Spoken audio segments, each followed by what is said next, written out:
I'll never forget the way my son looked at me that night, his eyes hopeful, his little voice barely a whisper. Mom, do you think Grandma forgot about us? That single question, cut deeper than anything my family had ever said to me. It all started on a regular Friday evening, one that was supposed to be filled with laughter, food, and family. Mom had texted everyone in our family group chat. Dinner at my place. I'm ordering takeout. Everyone come by around 7. To anyone else, it might have seemed like a small, cozy get-together.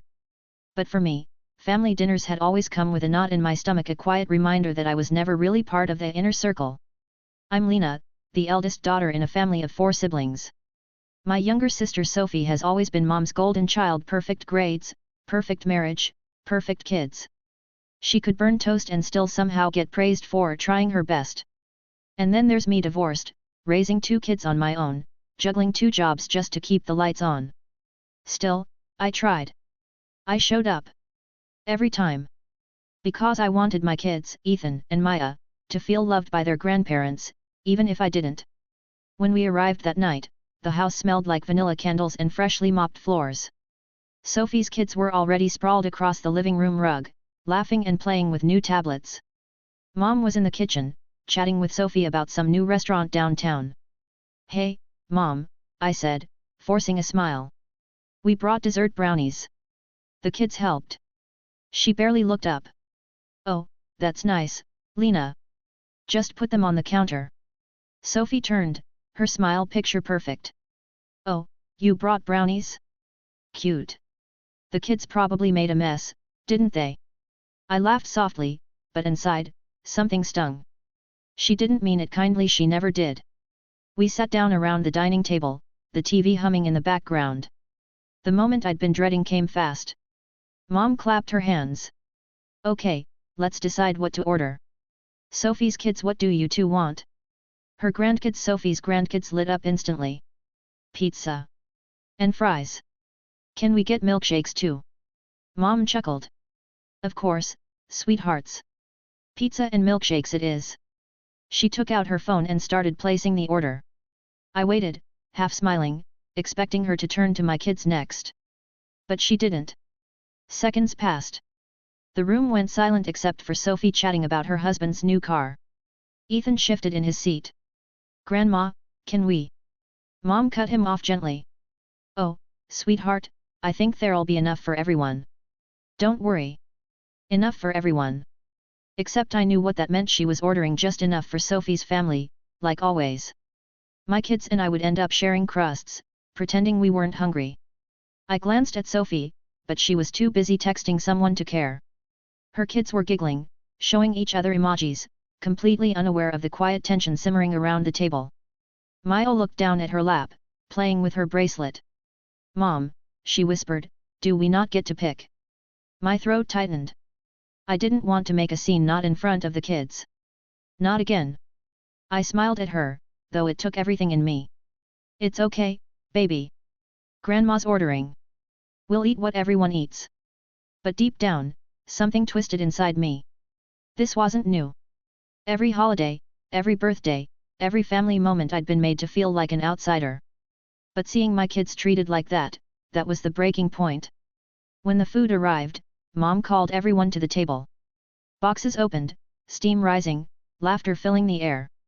There were 4 cheese pizzas, fries, milkshakes, even nuggets, everything Sophie's kids had asked for.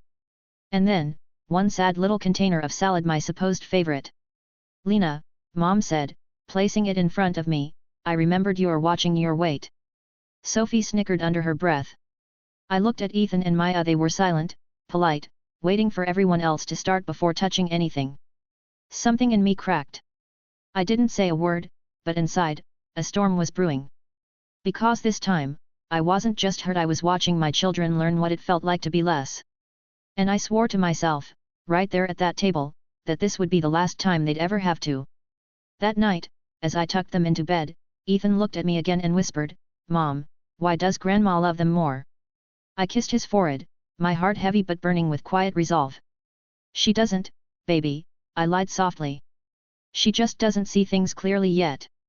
But I saw everything. And the next time my family decided to treat us like we didn't belong, They were going to regret every single word, every single slight. Because I wasn't the weak, quiet Lena anymore. I was a mother. And they had just given me a reason to fight back. It started with little things. The kind of things you tell yourself not to take personally until they pile up, until they start to feel like evidence. After that takeout dinner, I tried to shrug it off. It's fine, I told myself. Maybe mom just wasn't thinking. But deep down, I knew better. A few days later, mom called me out of the blue. Her voice was sweet, unusually so. Lena, honey. How are the kids? You doing okay? For a moment, I let myself believe she was reaching out, really reaching out.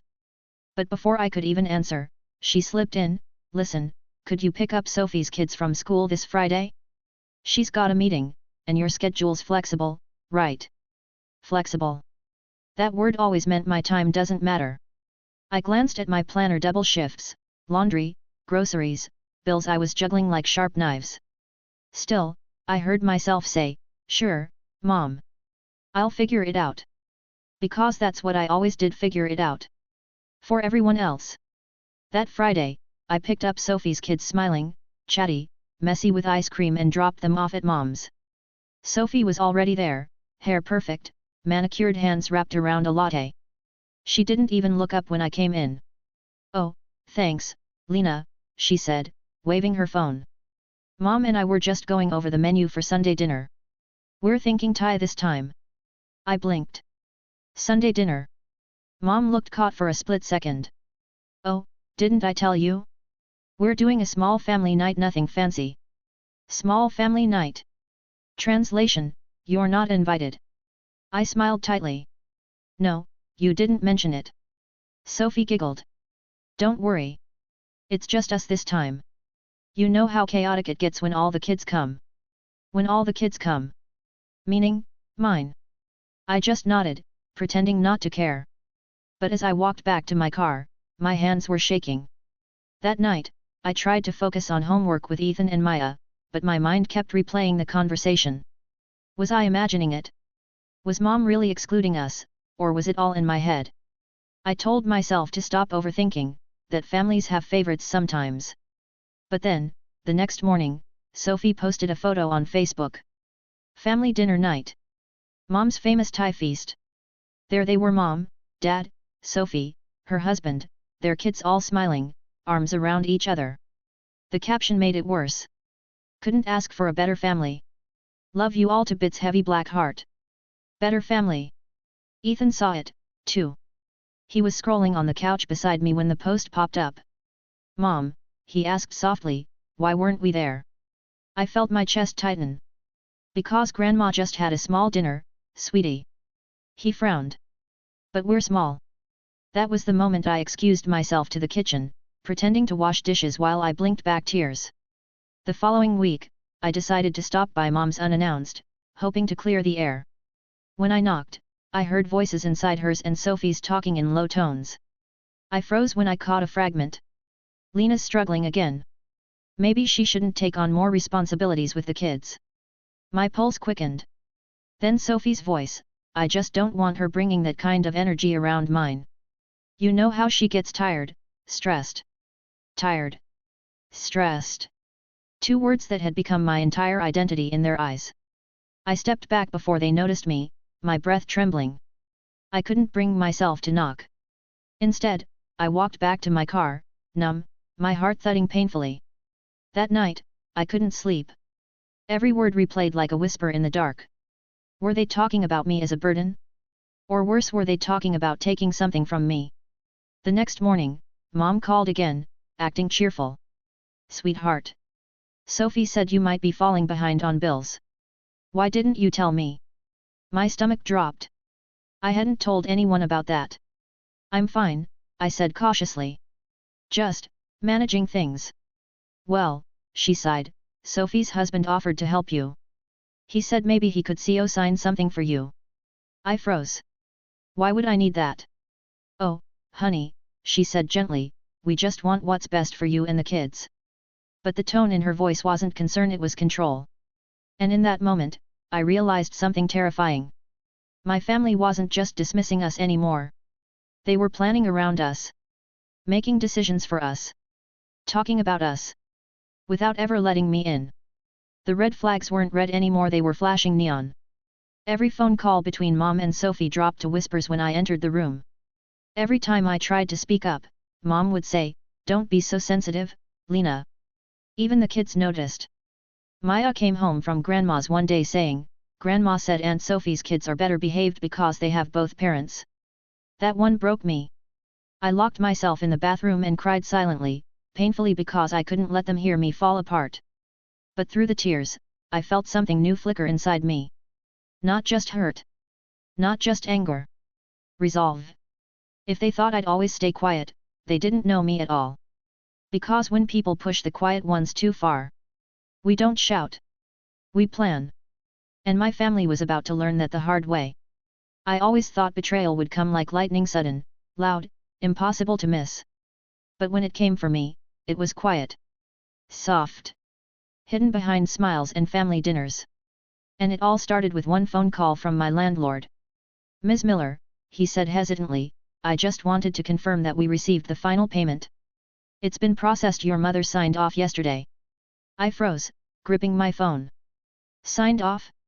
On what? "The transfer of ownership," he said. "Your lease is being terminated. The property now belongs to your mother.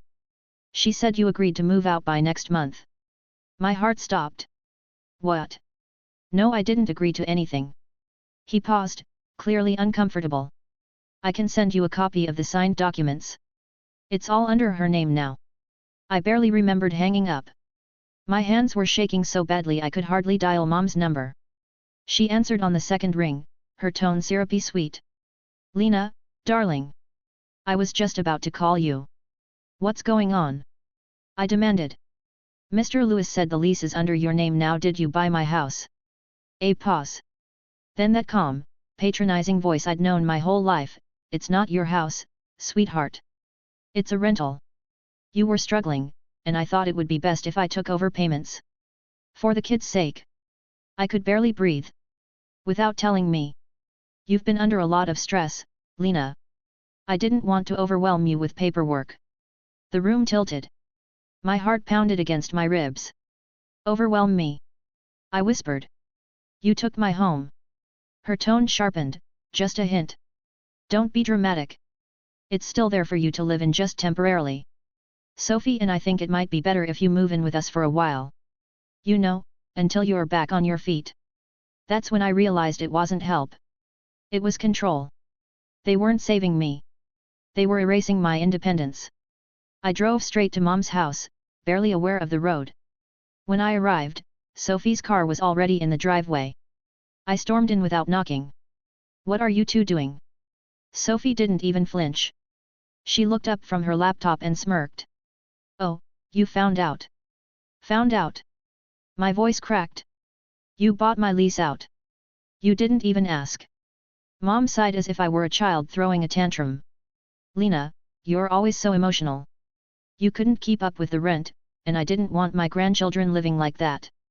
I took care of it. I was managing." Sophie leaned back, crossing her arms. "Barely. You work too much, you're always tired, and it's not fair to the kids. Mom and I talked about it. We just want stability for them." Her words hit like a slap. "We just want stability for them." As if I didn't. As if I hadn't broken myself in half to give them everything I could. "You went behind my back," I said, my voice trembling. "You had no right." Sophie stood, her tone icy. "You should be grateful. Mom didn't have to do this.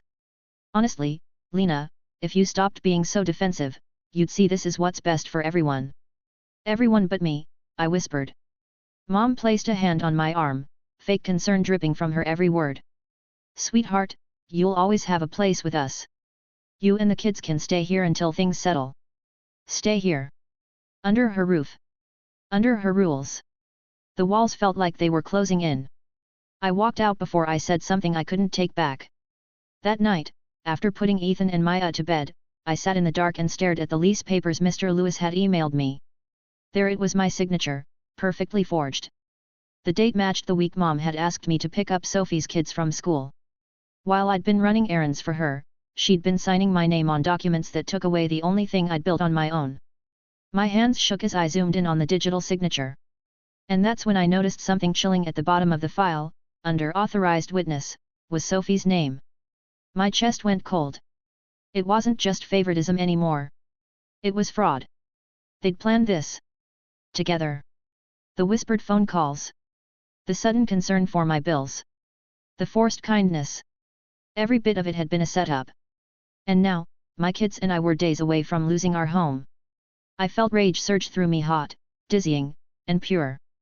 But beneath the fury was heartbreak. Not because of the house. But because these were my people. My own mother. My own sister. They looked me in the eyes and called it love while quietly destroying the little life I'd built. For the first time, I understood something terrifying. This wasn't just manipulation. It was punishment. For daring to live without their help. For proving I could survive without them. And now, they were reminding me who held the power. I wiped my tears, breathing slowly, staring at the papers again. I didn't have money. I didn't have power. But I had truth and proof. And maybe, just maybe, that was enough. Because if they wanted to play dirty, they'd just made the biggest mistake of their lives. For days, I moved through life like a ghost. I still packed school lunches, still clocked in at work, still smiled at the neighbors, but inside, I was hollow. The betrayal had burned everything to ashes: my trust, my peace, my sense of belonging. Every time I looked at my kids, a voice whispered in my head, "You failed them." But then, something shifted. And it happened because of one small, unexpected moment. It was Saturday morning. Ethan was sitting on the living room floor, drawing with his little sister. "Let's draw Grandma's house," Maya said, humming softly. Ethan frowned. "Why? She doesn't want us there." Maya looked up, confused. "But she said we could stay." "Yeah," he said quietly, pressing his crayon harder until the paper tore. "But Mom doesn't want to." I froze in the doorway, my heart twisting. Ethan looked up then, his eyes filled with something I'd never seen before in my 8-year-old defeat. Not sadness. Not anger. Just, the acceptance of being unwanted. I walked over, kneeling beside him. "Hey," I said softly. "You didn't do anything wrong." He shrugged. "It's okay. Grandma likes Sophie's kids more anyway." That one line hit harder than anything my mother had ever said to me. Because in that moment, I realized if I stayed silent any longer, my kids would grow up believing that being treated like less was normal.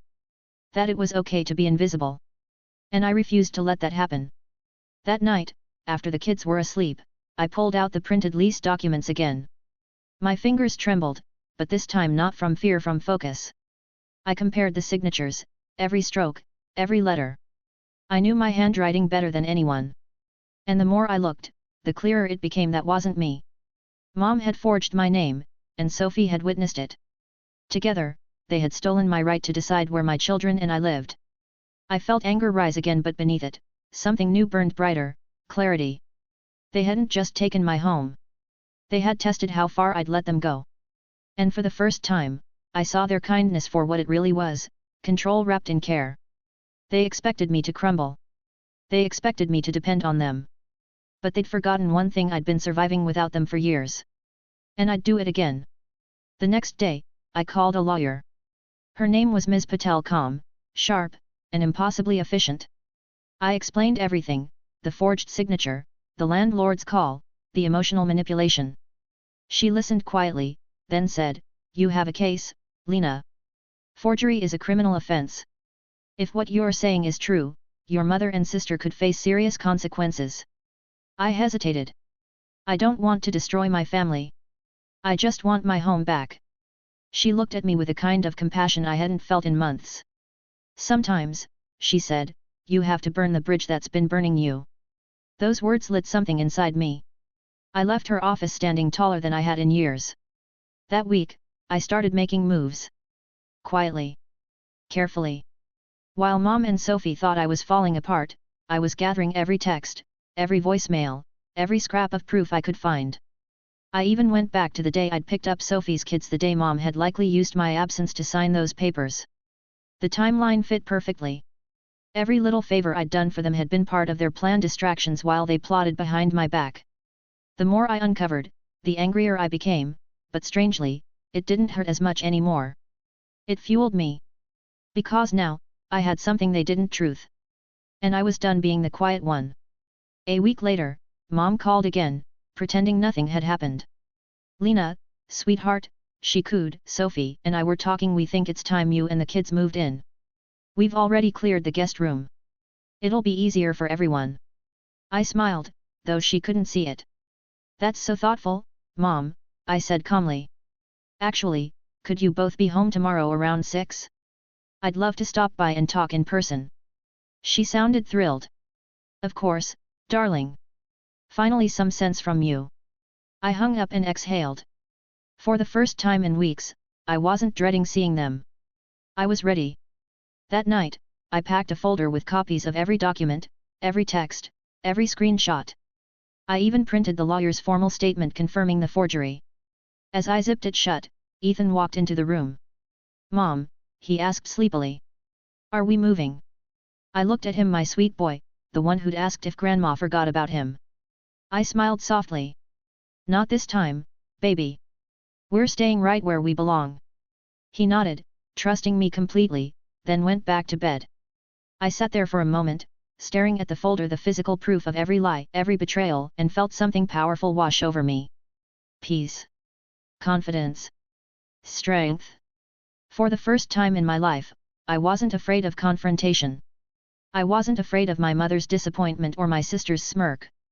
Because when you've been humiliated, used, and broken, there's nothing left to fear. Tomorrow, they'd see a version of me they didn't believe existed. The one who didn't flinch. The one who didn't beg. The one who finally decided. Enough. And I couldn't wait to watch their faces when they realized the quiet one they'd underestimated was the one about to expose them all. Once the rage settled, it stopped being a volcano and started looking like a map. Anger gave me direction. The betrayal had a shape now, forged signature, orchestrated distractions, a family who thought they'd covered every corner. My job was simple: find every seam they'd sewn and pull it open. Step 1, make the plan legal, not personal. I wasn't going to get poetic and try to humiliate them in public with lies. I wanted the truth on paper, verified and undeniable. I went back to Ms. Patel and told her everything. She didn't gasp or moralize, she compartmentalized. "We'll build a file," she said. "Forgery is criminal. Civil remedies come after. But first, proof. Step 2, collect the paper trail." I demanded every document Mr. Lewis had emailed me. I logged into my landlord's portal and downloaded payment histories. There it was, a payment marked owner Miller. The week Mom insisted I run errands. I requested the original signed lease from the property manager and had them confirm chain of custody for the paperwork. If they'd forged my name, they'd left fingerprints of their own. Step 3, forensic verification. Ms. Patel put me in touch with a handwriting analyst. She was precise and matter-of-fact, the opposite of the family whispers I'd been drowning in. We sent the question signature and samples of my verified signatures, my bank checks, school permission slips, my old passport application. The analyst emailed back a report that read like a verdict. The question signature showed deviations consistent with a traced forgery. It wasn't a fluke. It wasn't me. Step 4, witness statements and alibis. I replayed the day I'd been helping them, the day Sophie's kids needed a ride. I mapped the timeline: grocery run, drop-off, quick stop at the pharmacy. I canvassed the route and found a coffee shop with a security camera that had recorded me there at the exact time Mom later claimed she'd signed documents at the landlord's office. I politely asked the shop owner for a copy. He handed me a time-stamped clip without drama.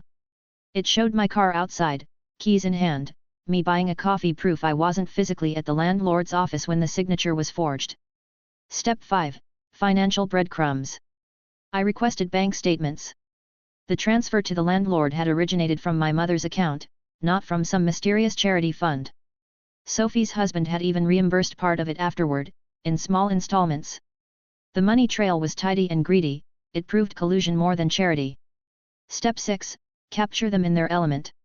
If they thought they were still in control, I'd let them keep believing it while I set the stage. I sent Mom a message, calm and conciliatory, thanking her for looking out for us and accepting her offer to talk the next night. I asked Sophie to bring over some of the family photos she'd been bragging about on social media.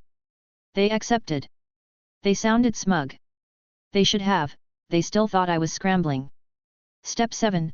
Assemble the audience. Ms. Patel advised bringing professionals into a neutral setting, the landlord for confirmation, the handwriting analyst for testimony, and a civil clerk to explain options.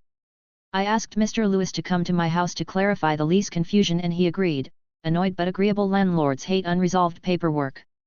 I told the analyst to be available. I told one trusted neighbor, the coffee shop owner who'd given me the footage, that I might need a witness. He promised to be on the porch with his phone ready. Step 8. The emotional counterweight. Revenge can become monstrous if it's all mechanics and no heart. I had to protect my kids from the fallout, so I told Ethan and Maya a simplified truth: we're going to make sure everything's fair. Grandma made a mistake. I lied a little, not to hide the truth, but to keep their nights peaceful. They went to school the next day, oblivious and safe. Every move tightened the noose, but the family remained blithely confident. Mom continued her calls, as if she could unpick any bad feeling with honeyed words. Sophie posted photos of a cozy Sunday at her place, laughing with their kids, completely unaware that I had a file thicker than a phone book hidden under my kitchen table. They still believed they controlled the narrative. They still called me sensitive and emotional to anyone who'd listen. That smugness was the best part. It meant they hadn't suspected the analyst's crisp report, the time-stamped coffee clip, the bank transfers that spelled guilt in plain numerals. The night before the confrontation I printed everything: the analyst's report, the bank transfers, the parking camera screenshot, the landlord's statement that he'd accepted funds from Mom's account. I organized it into a neat file, black binder clip at the top, like a court brief. I placed it where anyone could find it on the kitchen table. Then I texted them both one last time: tomorrow, 6 p.m. dinner at our place. Please come. Inside, my palms were steady. Outside, my heart felt like it might explode. They were still the picture of control, arranging their outfits, polishing the shine they used to blind people with. They didn't know that tomorrow they'd be answering to an audience that wasn't family, a landlord with a ledger, a professional with an expert opinion, and a woman who'd finally stopped losing. The trap was set. The pieces were in place. Now all that remained was watching them walk into the room and hearing the sound of the last lie breaking under the weight of truth. The kitchen lights felt too bright, like stadium lamps trained on everyone's faces. Mom and Sophie arrived in their Sunday best, smiles tight as piano wire. They expected a confrontation that would be diffused with excuses and tissue paper apologies. They didn't expect witnesses. I sat at the head of the table. The folder thick, black-clipped, heavy with every shredded lie lay in front of me like a verdict. Beside it, my phone hummed quietly, Ms. Patel was on speaker, the landlord was in the living room, and the handwriting analyst had taken a seat at the counter, arms folded, expression blank and precise. "Thank you for coming," I said, and my voice was calm enough that it surprised me. Ethan and Maya sat on the couch, faces small and fierce, clutching each other's hands. I could see doubt ripple across Mom's face, the first split in her composure. "Lena," Mom began, syrupy. "What's all this? You know we only ever. You forged my name." I laid the analyst's report on the table, slow, deliberate. "This proves it. And this." I spread copies of bank transfers. "The payment came from your account. Mr. Lewis can confirm." I looked up at the landlord through the open doorway. He nodded once, grave. Sophie's laugh came out a half-second too late, like a laugh track overdubbed. "Oh my God, Lena, really? You're making this into something." The analyst stood. She walked to the center of the room as if taking the stage and spoke in that crisp voice that made everything sound immutable. I compared the question signature to multiple verified samples. The pressure patterns, the hesitation in strokes, the unnatural replication of letter forms, these are consistent with tracing. It's not authentic. There was a soft, collective intake of breath. Even Sophie's hand, which had been poised to fold into a practiced reproach, hung in midair. Ms. Patel spoke next, her voice steady and measured. "Forgery is not a moral gray. It's a crime. Ms. Miller signed documents under your name without authorization. That's fraud, and we've already requested a criminal investigation." She tapped the phone. "If you want to tell your side, now's the time." Mom's smile trembled. She opened her mouth, closed it, tried the old trick of charm. "Sweetheart, you know I only did it for the kids. You were struggling. I thought. You thought you could take what I worked for, I said. I felt something cold and bright in my chest, not hatred exactly, but a blade of refusal. You used my absence as cover. You signed documents when I was doing you favors. You watched me pick up Sophie's kids while you stole my home. Sophie's face went from porcelain to porcelain shattered. We were helping, she spat. We didn't mean. Mr. Lewis stepped forward like a man dragging a curtain off a stage. He placed a ledger and a printout on the table, timestamps, IP addresses, account holders. The transfer was authorized from Mrs. Miller's bank, made at 2:17 p.m. the day Ms. Thompson was at the coffee shop, he said. He tapped the security camera still from the coffee shop, my car, timestamp glowing in the corner. She wasn't there. Maya's small voice floated from the couch, Grandma, why would you do that to Mommy? It landed like a bell. Sophie's composure cracked first. She reached for the phone, probably to call someone, but Ms. Patel had already anticipated it. Everything you texted about the plan is included, she said. Emails, messages, reimbursements. We have bank records showing the transfers back and forth, indicating coordination. Forgery, collusion, and financial manipulation. Sophie's shoulders sagged as if someone removed the air from the room. Mom's eyes were huge, wet with something she'd probably practiced, regret. But regret isn't the same as accountability. Beneath the wetness, I could see the cold machinery of denial trying to turn. Then the moment that felt like a movie cut, 2 uniformed officers appeared at the door. They'd been called quietly by Ms. Patel earlier. I hadn't wanted dramatics, but I did need lawful closure. Mrs. Miller, one said, we're placing you under arrest for forgery and fraud. You have the right to remain silent. Mom's shriek was a sound I'd never heard from her. Sophie went white. The house seemed to tilt inward on itself. As the officers led Mom away, neighbors peered through their curtains, the coffee shop owner filmed the scene from his porch. The footage would find its way onto the group chat, into the neighborhood watch page, into the social weave that kept reputations wet and quickly drying. Sophie lunged across the table, suddenly desperate, clawing for anything to hold onto. Lena, please don't ruin us. We're family. Her voice cracked like brittle glass. I felt neither mercy nor glee. I felt justice measured, cold, unavoidable. You already ruined us, I said. You just didn't think you'd be caught. Her face crumpled. For the first time, the world she'd curated unraveled in front of her. No filter could fix this. No smiling selfie or heartfelt caption would bleach out the truth now. Her social capital, the accolades, the imperfect family posts dissolved with each documented transfer, each timestamped proof. People who had liked her photos would slowly log off the social platform of their lives and realize they'd been cheering a lie. Ethan and Maya watched from the couch, eyes wide but steady. They had seen the line drawn and crossed back to their side.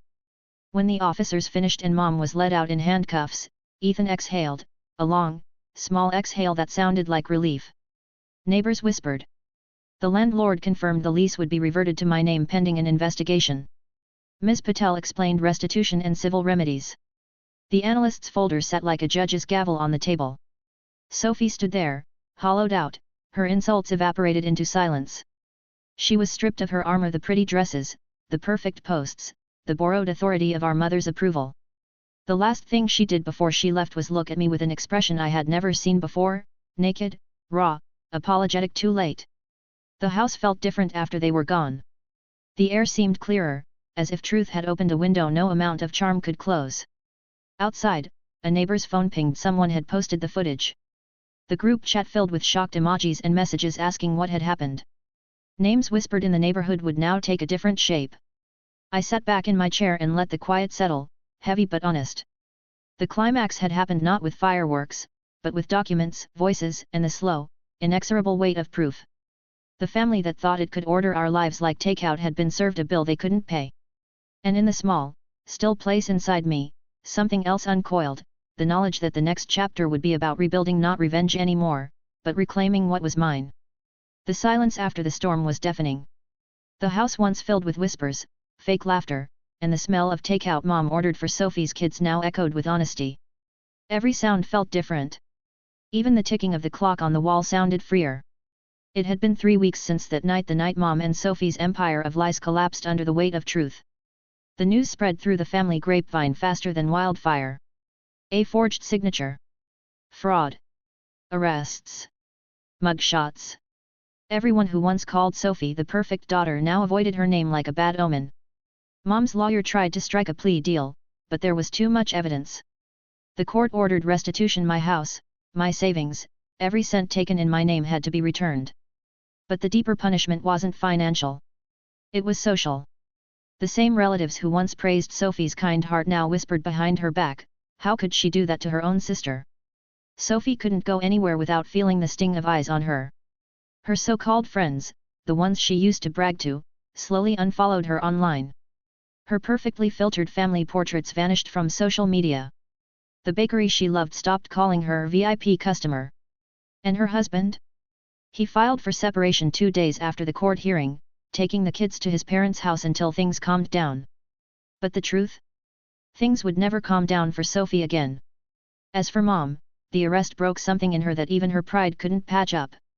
The court offered leniency if she confessed, and for the first time in my life, I heard her say the words I'd been waiting for since childhood. I was wrong. It wasn't enough to erase years of favoritism or betrayal, but it was enough to close a wound. I used the restitution money to buy a small place for myself and the kids, a cozy 2-bedroom near their school. It wasn't big, but it was ours. No forged names, no borrowed kindness, no pretending. Ethan helped me paint his room blue, Maya picked stickers for her wall. Every brush stroke felt like rewriting a chapter of my life that someone else tried to steal. People from the neighborhood, the ones who'd seen the chaos, stopped by to check on me. Even Mr. Lewis, the landlord, smiled when he handed me the new keys. You deserve this, he said simply. And for the first time in years, I believed it. The kids adjusted quickly. One evening, as we sat eating homemade pasta at our tiny dining table, Maya said softly, "Mommy, this is better than takeout." I smiled and it hit me. That night, from the title, the one that started it all, when Mom asked Sophie's kids what they wanted for dinner and ignored mine, it wasn't just about food.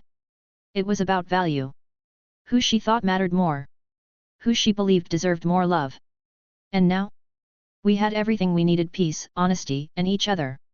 Weeks later, I saw Sophie in the grocery store. She was alone, hair messy, face bare of the gloss she once flaunted. She looked smaller, not physically, but in spirit. When our eyes met, she tried to smile, but it faltered. "Lena," she said quietly. "I'm sorry. I didn't hate her anymore." The hate had burned itself out. I just nodded and walked past her. Because forgiveness doesn't mean reopening the door sometimes, it just means finally closing it without anger. Later that night, I stood by the window, watching rain streak down the glass. The city lights blurred into gold and grey. I thought of everything that had happened: the betrayal, the exposure, the justice. And I realized something powerful. I hadn't just gotten revenge. I had reclaimed my voice. They tried to erase my name, but now, the world knew it. They tried to silence me, but I spoke. And my truth became louder than their lies. The poetic justice wasn't in their downfall, it was in my peace. Because while they lost their masks, I found my reflection. And if you've ever been betrayed by the people who should have loved you most, if you've ever been the one waiting while others were served first, remember this: your worth isn't determined by who overlooks you, it's revealed by how you rise after they do. So tell me, have you ever been betrayed by someone you trusted completely? What did you do when you realized the truth? Share your story in the comments, I read every one of them. And if this story hit home for you, don't forget to like, subscribe, and join me for more real-life stories where justice always finds its way, because sometimes, the quietest revenge is finally being heard. Poetic justice line. They served everyone else first, but life saved the last and best portion for me.